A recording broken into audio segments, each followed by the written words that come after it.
باپ کی جائیداد میں بیٹی کی وراثت، آخر بیٹی کا حق کتنا ہے؟ کیا اسے 50% ملتا ہے یا 66%؟ یہ ایک ایسا سوال ہے جو آج بھی بہت سے گھروں میں الجھن اور بحث کا باعث بنتا ہے۔ اکثر بیٹیاں اپنے حق سے لا علم رہ جاتی ہیں اور کئی جگہوں پر روایات اور غلط فہمیاں اصل حقیقت پر پردہ ڈال دیتی ہے۔ کیا واقعی بیٹی کو وہی ملتا ہے جو لوگ سمجھتے ہیں، یا اس کے حق میں کوئی اور حکمت اور انصاف پوشیدہ ہے؟ آئیے اس اہم موضوع کو سمجھتے ہیں تاکہ ہر بیٹی اپنے حق سے آگاہ ہو سکے اور کوئی بھی اس کے حق میں کمی نہ کر سکے۔ بسم اللہ الرحمن الرحیم۔ السلام علیکم ورحمۃ اللہ وبرکاتہ۔ ماں باپ کا مقام اسلام میں نہایت بلند اور عظیم ہے، یہاں تک کہ اللہ تعالیٰ نے اپنی عبادت کے فوراً بعد والدین کے ساتھ حسن سلوک کا حکم دیا۔ قرآن پاک میں بار بار تاکید کی گئی کہ اپنے رب کے ساتھ کسی کو شریک نہ ٹھہراؤ اور والدین کے ساتھ احسان کرو، ان کے ساتھ اف تک نہ کہو، ان سے نرمی سے بات کرو اور عاجزی کے ساتھ ان کے سامنے جھکے رہو۔ والدین وہ ہستیاں ہیں جنہوں نے اپنی راحتیں قربان کر کے اولاد کی پرورش کی۔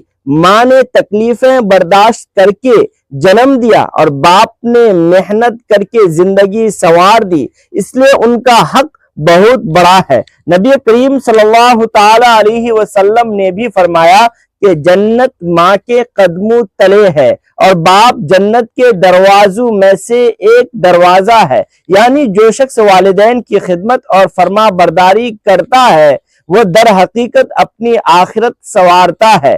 اسلام میں والدین کا احترام صرف اخلاق کی بات نہیں بلکہ ایک عظیم عبادت ہے، اور جو اولاد اپنے والدین کی عزت کرتی ہے، ان کی خدمت کرتی ہے، ان کے لیے دعائیں کرتی ہے، وہ اللہ کی رضا اور برکتوں کے مستحق بن جاتی ہے۔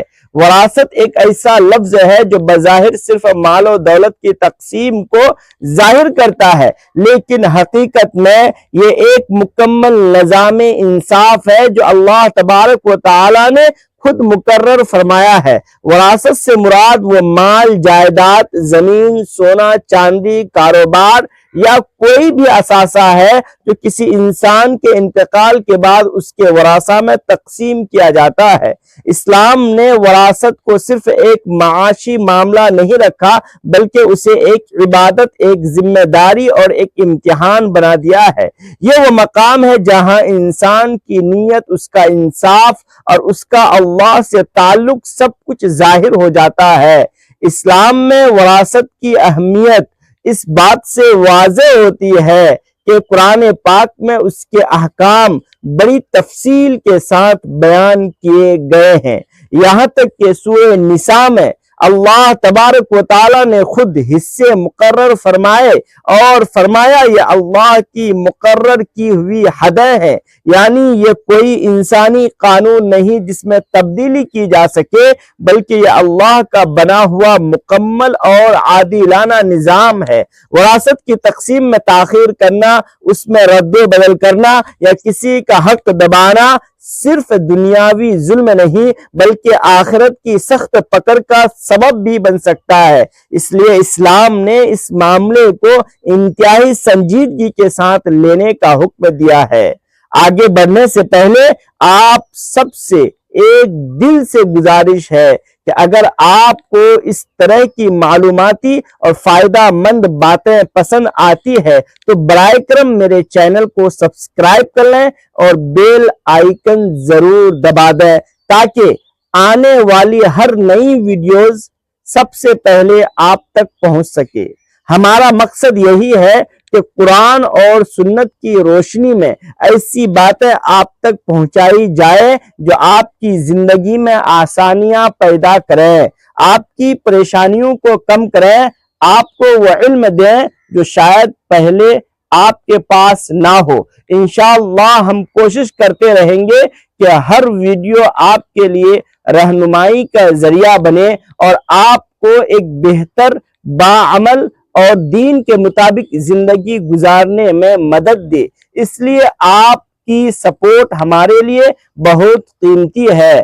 اب اگر ہم اولاد کی بات کریں تو اللہ تبارک و تعالیٰ نے اولاد کو انسان کے لیے بہت بڑی نعمت قرار دیا ہے۔ قرآن پاک میں فرمایا گیا المال والبنون زینت الحیات الدنیا، یعنی مال اور اولاد دنیا کی زندگی کی زینت۔ اولاد انسان کے لیے خوشی کا ذریعہ بھی ہے، سہارا بھی ہے اور آزمائش بھی۔ بیٹے ہوں یا بیٹیاں دونوں اللہ کی عطا ہے اور دونوں کا مقام برابر عزت والا ہے، لیکن افسوس کی بات یہ ہے کہ معاشرے میں اکثر بیٹیوں کے ساتھ ناانصافی کی جاتی ہے۔ خاص طور پر وراثت کے معاملے میں بیٹی وہ ہستی ہے جسے اسلام نے رحمت قرار دیا۔ نبی پاک صلی اللہ علیہ وسلم نے فرمایا جس شخص کی بیٹیاں ہوں اور وہ ان کی اچھی تربیت کرے، ان کے ساتھ حسن سلوک کرے تو وہ بیٹیاں اس کے لیے جنت کا ذریعہ بن جاتی ہے۔ بیٹی اپنے ماں باپ کے دل کا سکون ہوتی ہے، اس کے دکھ درد کی ساتھی ہوتی ہے اور اپنی محبت خدمت سے گھر کو جنت بنا دیتی ہے۔ بیٹی صرف ایک فرد نہیں بلکہ ایک نعمت ہے، ایک رحمت اور ایک ذمہ داری ہے۔ وہ اپنے باپ کے لیے عزت کا سبب بھی ہے اور آخرت میں کامیابی کا ذریعہ بھی۔ اس لیے اسلام نے بیٹی کے حق کو نہ صرف تسلیم کیا بلکہ انہیں واضح طور پر بیان بھی کیا تاکہ کوئی اس کے حق کو چھین نہ سکے۔ اب بات آتی ہے وراثت کی تقسیم کی، تو اسلام میں اصول ہی ہے کہ باپ کی جائیداد ہو یا ماں کی، وہ اللہ کے مقرر کردہ اصولوں کے مطابق ہی تقسیم ہوگی۔ اس میں کسی کی مرضی، رسم و رواج یا معاشرتی دباؤ کی کوئی گنجائش نہیں۔ ہر وارث کو اس کا حق دینا لازم ہے، چاہے وہ بیٹا ہو یا بیٹی۔ سب سے پہلے ہم بیٹے کے حصے کو سمجھتے ہیں۔ جب باپ کا انتقال ہوتا ہے تو بیٹے کو وراثت میں حصہ ملتا ہے، اور قرآن پاک کے مطابق اگر بیٹے اور بیٹیاں دونوں موجود ہوں تو بیٹے کا حصہ بیٹی کے مقابلہ میں 2 گنا ہوتا ہے، یعنی ایک حصے کو 2 حصے اور ایک بیٹی کو 1 حصہ دیا جاتا ہے۔ اگر صرف بیٹے ہوں اور کوئی بیٹی نہ ہو تو ساری جائیداد بیٹوں میں برابر تقسیم ہو جاتی ہے۔ اسی طرح اگر ماں کی جائیداد ہو، چاہے وہ اسے اپنے والدین سے ملی ہو یا اس کی اپنی کمائی ہوئی ہو، تو اس کی وفات کے بعد اس کے بیٹے اس اصول کے مطابق حصہ لیتے ہیں۔ اب جب بیٹے کا حصہ واضح ہو گیا تو اب بات کرتے ہیں بیٹی کے حصہ کی۔ بیٹی کو اسلام نے واضح اور مضبوط حق دیا۔ اگر ایک ہی بیٹی ہو اور کوئی بیٹا نہ ہو تو اسے آدھی جائیداد 50% ملتی ہے۔ اگر 2 یا اس سے زیادہ بیٹیاں ہیں تو کوئی بیٹا نہ ہو تو وہ سب مل کر 2/3 یعنی 66% حصہ کی جائیداد کی حقدار ہوتی ہیں اور باقی حصہ دیگر قریبی رشتہ داروں کو دیا جاتا ہے۔